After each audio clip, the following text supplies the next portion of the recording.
Hello mga friends! Welcome to another video.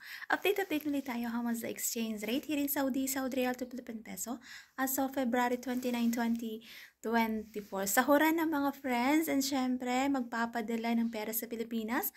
Para sa mga kababayan ko dyan na nais malaman kung magkano ang ating update exchange rate, syempre mga friends, through STC pa rin po ito. Magkakaiba po ang palitan ng bawat bangko pero konti lang ang difference noon.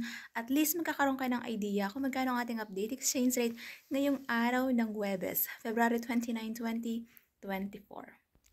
Update natin as of February 29, 2024, 1 real equivalent ng 14.87 pesos. Medyo mataas pa rin mga friends ang ating palitan para sa mga kababayan natin na sa sahod ngayong araw na ito at nais magpadala ng pera sa Pilipinas.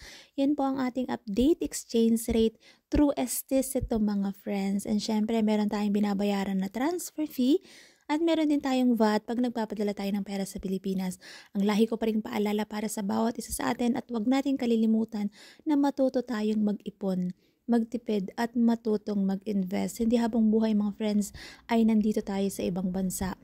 Batid natin na mahirap ang buhay dito pero syempre nagtitiis at nagtsatsaga tayo.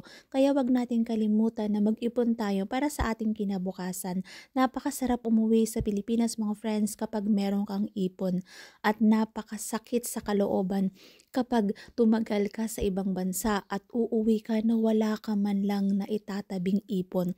Kasi paano na pag uuwi ka na sa Pilipinas at kailangan mo nang mag-for good o kailangan mo nang umuwi kasi hindi na kaya ng katawan mo na magtrabaho. Napakasakit sa kalooban nun mga friends kung wala man lang tayong savings.